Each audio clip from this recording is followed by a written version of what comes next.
नमस्कार विद्यार्थी मित्रांनो, अभ्यास मित्र या यूट्यूब चॅनलवर मी हर्षाली पाटील तुमचं सर्वांचं स्वागत करते. मित्रांनो, काल आणि परवाच्या लेक्चरमध्ये आपण चलनवाढ हा पाठ पाहिला. तर आता आपण या घटकावर आधारित आयोगाने विचारलेले प्रश्न आणि त्यांची उत्तरे पाहूया. मित्रांनो, हा पाठ महत्त्वाचा आहे. यावर अनेक प्रश्न विचारले गेले आहेत. विविध स्पर्धा परीक्षांमध्ये यावर प्रश्न विचारले जातात. चला तर सुरुवात करूया आजच्या या व्हिडिओ लेक्चरला. तर पहिला प्रश्न असा आहे की भारतीय आर्थिक विकासात खालीलपैकी कोणत्या कालावधीला औद्योगिक मंदी आणि संरचनात्मक ऱ्हास असे म्हटले जाते.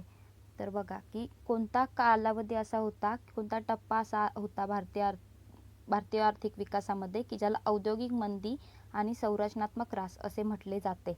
तर मित्रांनो, हे वर्ष तुम्ही लक्षात ठेवा. 1966 ते 1980च्या कालावधीला औद्योगिक मंदी आणि संरचनात्मक ऱ्हास असे म्हटले जाते. तर इथे तुम्हाला हे कालावधी लक्षात ठेवणे गरजेचे आहे, कारण त्यावेळी भारताचा आर्थिक विकास किंवा भारताची जी आर्थिक परिस्थिती होती ती थोडी त्या मंदीची परिस्थिती तेव्हा होती, कारण उद्योगधंद्यांमध्ये तेव्हा मंदी आली होती. म्हणून स्ट्रक्चरल लॉस किंवा औद्योगिक मंदी त्याला म्हटले जाते. तर पुढचा प्रश्न असा आहे, शिकागो दृष्टिकोनानुसार पैशाचा पुरवठा म्हणजे पैशाचा पुरवठा M2 इज इक्वल टू नोटा व नाणी अधिक अल्पमुदत ठेवी अधिक पुढीलपैकी ऑप्शन आहेत की बचत ठेवी, मागणी ठेवी, दीर्घ मुदत ठेवी की यांपैकी नाही. तर मित्रांनो, शिकागो दृष्टिकोनानुसार पैशाच्या पुरवठ्याची व्याख्या काय दिलेली आहे, तर नोटा व नाणी, अल्पमुदत ठेवी आणि दीर्घ मुदत ठेवी. तर बघा, आपण M1 M2 काय असतं हे पाहिलं होतं. जे M2 मध्ये काय असतं, तर बँकांमधील 1 वर्षापर्यंतच्या मुदत ठेवी आणि बँकांनी विकलेल्या चालू ठेवींचे पैसे प्लस बँकांमधील मागणी ठेवी आणि पायाभूत पैसा, या सर्व गोष्टी कशात असतात, पैशाच्या पुरवठ्यामध्ये M2 मध्ये असतात. परंतु इथे शिकागो दृष्टिकोनानुसार M2 म्हणजे काय, तर नोटा व नाणी अधिक अल्पमुदत ठेवी अधिक दीर्घ मुदत ठेवी, म्हणजे पर्याय क्रमांक 3 हे याचं उत्तर आहे. तर हे देखील लक्षात ठेवा. नंतर पुढचा प्रश्न आहे, केन्सच्या उत्पन्न आणि रोजगार सिद्धांतांच्या संदर्भात खालील विधानांचा विचार करा. बघा, यापूर्वी पण आपण प्रत्येक वेळी पाहतो की एक ना एक प्रश्न प्रत्येक पाठावर आपल्याला सिद्धांतांविषयी विचारलेलाच असतो. त्यामुळे सिद्धांत देखील किती महत्त्वाचे आहेत याचा आपल्याला अंदाज येतो. आणि असे प्रश्न नेहमी म्हटल्याप्रमाणे जर येत नसतील तर हे प्रश्न सोडून देणेच योग्य ठरते. तर आता बघा, विधान 1 काय दिलेलं आहे, आर्थिक मंदीच्या काळात राजकोषीय धोरण हे चलनविषयक धोरणापेक्षा अधिक परिणामकारक असते.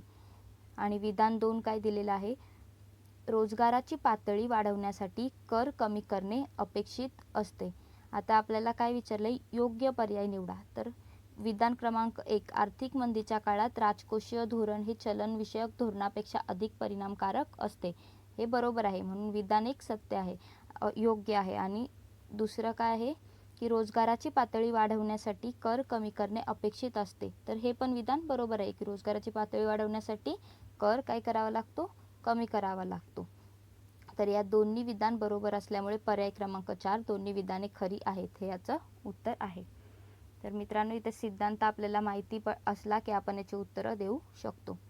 नंतर पुढचा प्रश्न असा आहे की खालील विधाने तुटीच्या वित्त व्यवस्थेच्या संदर्भातील आहेत.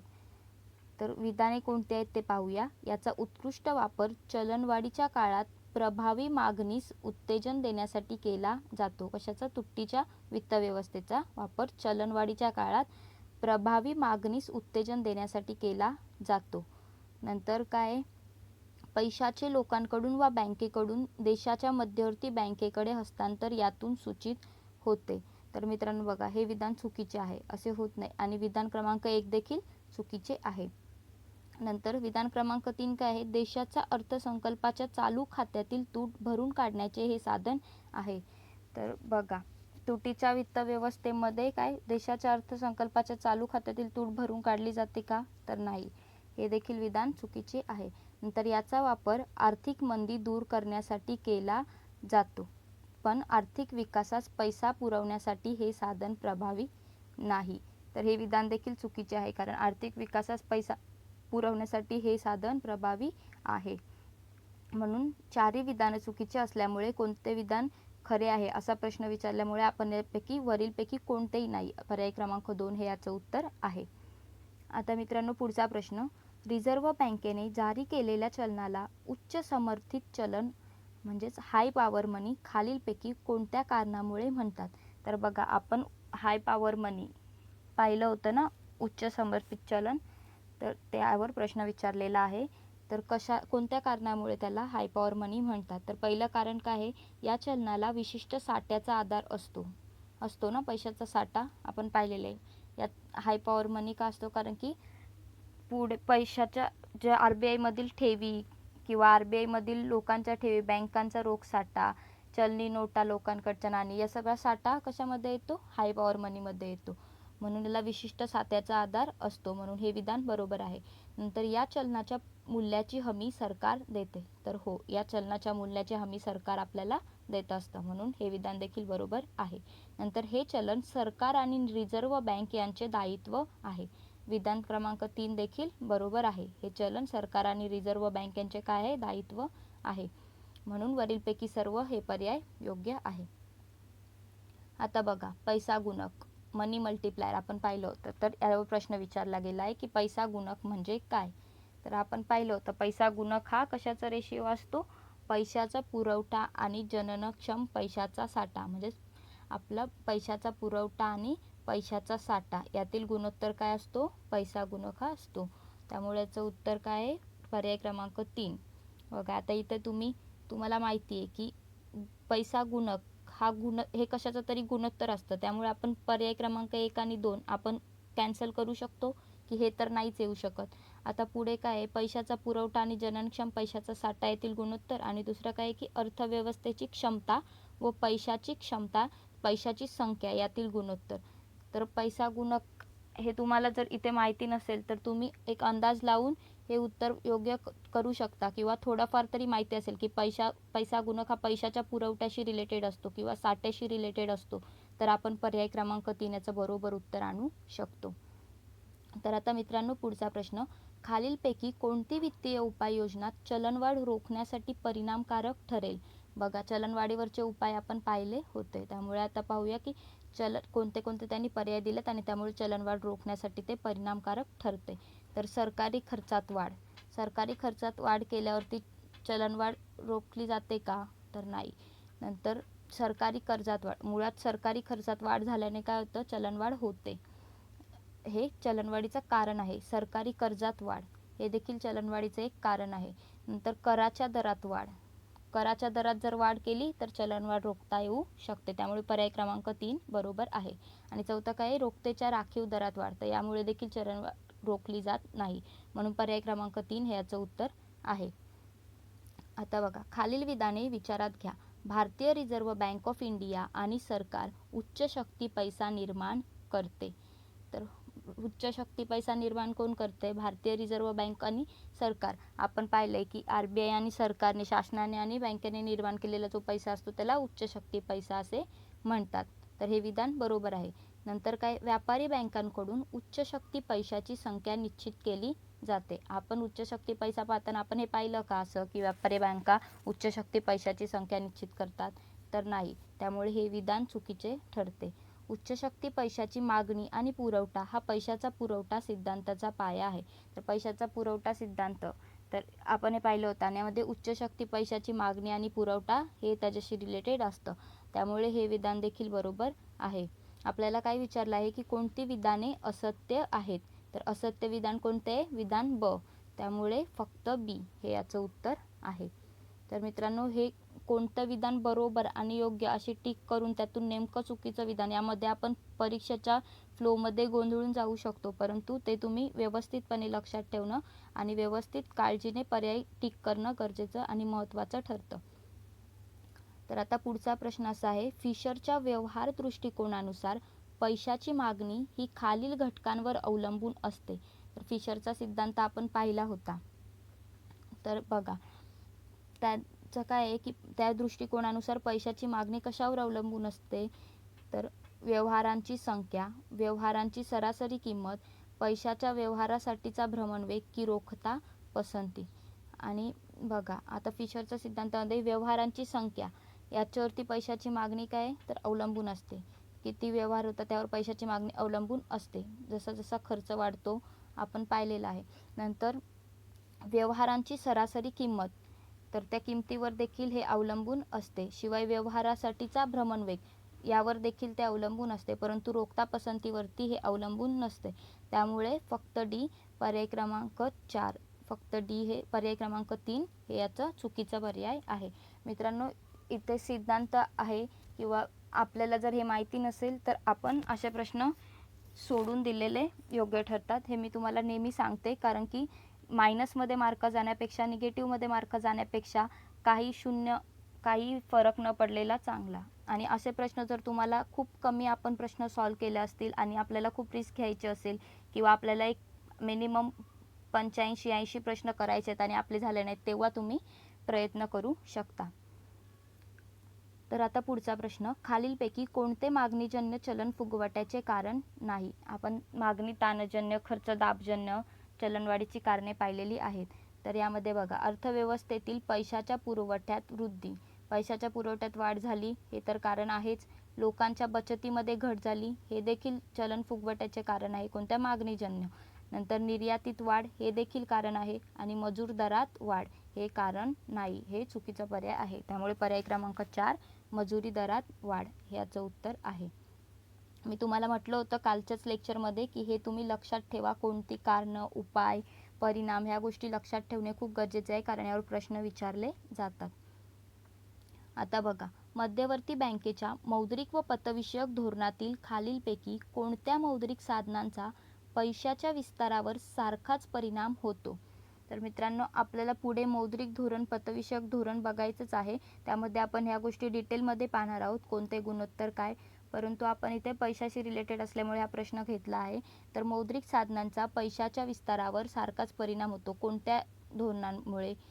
तर बघा, रोख राखीव गुणोत्तर आणि वैधानिक रोखता गुणोत्तर हे 2 साधनं दिले आहेत. यांचा सारखाच परिणाम होत असतो. त्यामुळे वरीलपैकी दोन्ही, रोख राखीव गुणोत्तर आणि वैधानिक रोखता गुणोत्तर हे दोन्ही पर्याय बरोबर आहेत. आता मित्रांनो, आपण पुढचा प्रश्न बघूया. चलन संख्यामान सिद्धांतातील समीकरण, हे समीकरण कोणाचे समीकरण आहे? MV = PT. तर आपण पाहिलं होतं फिशरचे हे समीकरण आहे. MV = PT हे फिशरचे समीकरण म्हणून संबोधले जाते. आपण जेव्हा समीकरण आता हे पण बघा, जरी तुम्हाला हे माहिती नसेल तरी पण तुम्ही जेव्हा पाठ वाचता किंवा आता तुम्ही व्हिडिओ बघितली असेल, त्यातून तुम्ही रॉबर्टसनचे समीकरण, मार्शलचे समीकरण, केनसियनचे समीकरण हे ऐकलेलं तर नाही आहे ना? फिशर ऐकल्यासारखं तरी वाटतं.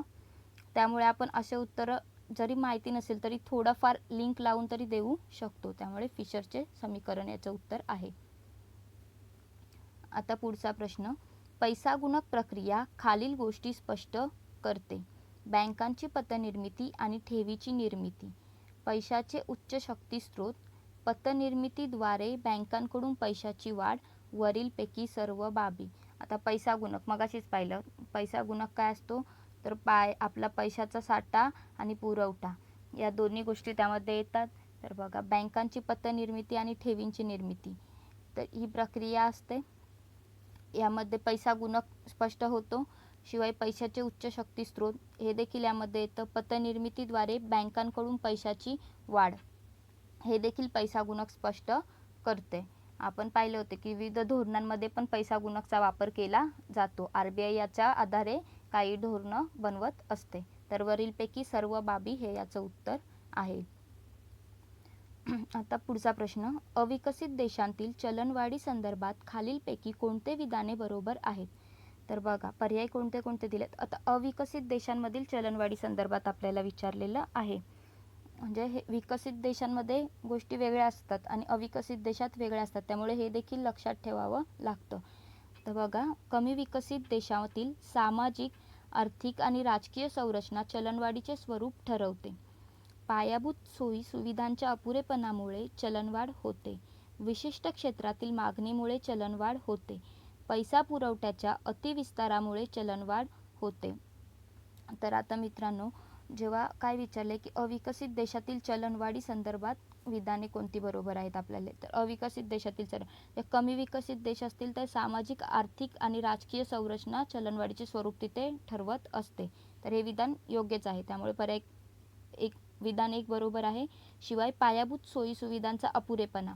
अविकसित देशांमध्ये सर्वात महत्त्वाचं अविकसित देश असल्याचं कारण असतं की पायाभूत सुविधा कमी असतात, अपुरेपणा असतो आणि त्यामुळे काय होते, चलनवाढ होते. त्यामुळे पर्याय क्रमांक 1 अ आणि ब, ए व बी हे याचं उत्तर आहे. मागणीचा आणि तिथे विशेषतः संबंध नसतो एवढा आणि पैसा पुरवठ्याचा अतिविस्तारामुळे पण चलनवाढ होत नाही. त्यामुळे हे पर्याय अ आणि ब हे याचं उत्तर आहे. आता पुढचा प्रश्न बघा. पुन्हा फिशरच्या समीकरण म्हणजे बघा हा सिद्धांत थोडा महत्त्वाचा आहे, त्यामुळे हा तुम्ही एक लक्षात ठेवा. याबद्दल रफली तरी आयडिया डोक्यात तयार करून ठेवा. तर फिशरच्या चलन संख्यामान सिद्धांतानुसार पैशाचे मूल्य आणि पैशाची संख्या यांमधील कसा संबंध आहे. MV = PT हे फिशरचे आपण समीकरण पाहिले होते. तर बघा, इतर परिस्थितीत स्थिर असता पैशाचे मूल्य त्याच्या संख्येच्या विरुद्ध दिशेने बदलते. इतर परिस्थिती स्थिर असता पैशाचे मूल्य त्याच्या संख्येच्या समदिशेने बदलते. पैशाची संख्या आणि पैशाचे मूल्य यांच्यातील सहसंबंध प्रमाणशीर आहे, वरीलपैकी नाही. तर मित्रांनो, जे फिशर आहे, फिशरनी जे MVPT हे समीकरण दिले होते, ते त्यांनी काय सांगितलं होतं की एखाद्या अर्थव्यवस्था आहे त्याच्यामध्ये पैशाचा प्रवाह आणि व्यवहारांची किंमत ही काय असते, सारखी असते आणि पैशाचा पुरवठा वाढला की काय होते, पैशाचे मूल्य हे कमी होते. हा फिशरने सिद्धांत मांडला होता. तर बघा, जेव्हा इतर परिस्थिती स्थिर असते तेव्हा पैशाचे मूल्य हे त्यांच्या संख्येच्या विरुद्ध दिशेने बदलत असते. हे विधान बरोबर आहे. त्यामुळे पर्याय क्रमांक 1 हे याचं उत्तर आहे. आता पुढचा प्रश्न. देशातील पतनिर्मिती नियंत्रित करण्यासाठी रिझर्व्ह बँकेकडून खालीलपैकी कोणता उपाय योजला जातो. तर आपण हे पाहिलं होतं की जेव्हा पतनिर्मिती नियंत्रित करायची असते, चलनवाढीवरील उपाय पाहताना देखील आपण पाहिलं होतं. तर रिझर्व्ह बँक काय करते, त्यांच्याकडे सरकारी रोखे जे असतात त्याची खुल्या बाजारामध्ये काय करते, तर विक्री करत असते. त्यामुळे पर्याय क्रमांक 2 हे याचं उत्तर आहे. कोणत्याही अर्थव्यवस्थेत व्यापार चक्र ज्या अवस्थेतून जाते तिचा योग्य अनुक्रम लावा. बघा मित्रांनो, जेव्हा आपण काल पाहत होतो, व्यापार चक्र पाहत होतो, तेव्हा त्यामध्ये मी तुम्हाला म्हटलं होतं की यावर प्रश्न विचारले जातात. तुम्ही पाहू शकता की आपल्या व्हिडिओमधून अनेक प्रश्नांची आपण व्हिडिओ बघून देखील उत्तरं देऊ शकतो. त्यामुळे व्हिडिओ जरी तुम्ही या व्यवस्थित पाहिल्या तरी पण तुम्हाला प्रश्न टॅकल करणं सोपं होईल. तर बघा, मंदी, मुद्रास्फीती, पुनरुत्थान, घसरण, पुनरुत्थान, मुद्रास्फीती, मंदी. तर हे त्यांनी वेगवेगळे सिक्वेन्स बदलून दिले आहेत, परंतु आपल्याला त्याचा योग्य क्रम लावायचा आहे. म्हणजे सुरुवातीला काय होतं, तर मंदी येते. मंदी आली की काय होतं, पुनरुत्थान होतं. पुनरुत्थान म्हणजे काय, तर थोडं रिवायवलची परिस्थिती होते. नंतर काय होते, मुद्रास्फीती होते, म्हणजेच काय होते, तेजीची परिस्थिती येते. आणि तेजी आली की पुन्हा काय होते, घसरण होते, म्हणजेच प्रतिसरण होते. तर हा क्रम आहे. म्हणजे सुरुवातीला मंदी, नंतर त्याचं रिवायवल म्हणजे योग्य परिस्थिती होत जाते, परत मग तेजी येते, तेजी आली की परत घसरण होते, म्हणजे प्रतिसरण होते आणि परत मंदीची परिस्थिती निर्माण होते. त्यामुळे हे पर्याय क्रमांक 3 याचं उत्तर आहे. आता आपण पुढचा प्रश्न पाहूया. खालीलपैकी कोणती विधाने अयोग्य आहेत. कोणते विधान अयोग्य आहे ते आपल्याला निवडायचं आहे.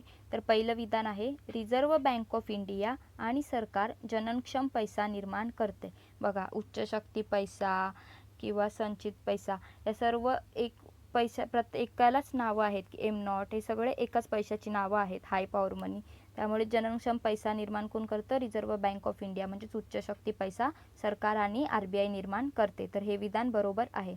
नंतर व्यापारी बँकांकडून जननक्षम पैशाची संख्या निश्चित केली जाते.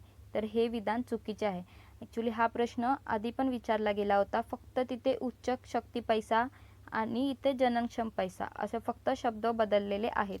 त्यामुळे एका शब्दाचे दुसरे इतर शब्द देखील आपल्याला लक्षात ठेवणे गरजेचं ठरतं. तर त्यामुळे हे विधान चुकीचं आहे. आणि जननक्षम पैशाची म्हणजेच उच्च शक्ती पैशाची मागणी आणि पुरवठा यावर पैशाचा पुरवठा निश्चिती सिद्धांताचा पाया आहे. हे विधान देखील बरोबर आहे. त्यामुळे फक्त बी हे विधान अयोग्य आहे. त्यामुळे हे विधान चुकीचं असल्यामुळे पर्याय क्रमांक 2 याचं उत्तर आहे. तर मित्रांनो, आता मी तुम्हाला काही सरावासाठी 2 प्रश्न देते, त्याची उत्तरं तुम्ही कमेंट बॉक्समध्ये द्यायची आहेत. तर बघा, उच्च शक्ती पैसा म्हणजे काय. मध्यवर्ती बँकेकडील बँकांचा राखीव निधी, बँकांची सर्व कर्जे आणि उचल, बँकांनी धारण केलेला पैसा, लोकांच्या हातातील पैसा आणि मध्यवर्ती बँकेकडील राखीव निधी. आणि पुढचा प्रश्न काय आहे, भारतातील पैसा पुरवठ्याचे M1 व M3 हे प्रकार खालीलपैकी कोणत्या नावाने ओळखले जातात? सार्वजनिक व खाजगी पैसा, अंतर्गत व बाह्य पैसा, संकुचित व विस्तारित पैसा, स्थिर व बदलता पैसा. तर मित्रांनो, यांची उत्तरे तुम्ही कमेंट बॉक्समध्ये द्यायची आहेत. तर आपले या पाठावरचे प्रश्न इथे संपलेले आहेत. आपण उद्या पुढचा पाठ पाहणार आहोत. त्यामुळे व्हिडिओ आवडला असेल तर प्लीज लाईक, शेअर आणि सबस्क्राईब करा. धन्यवाद.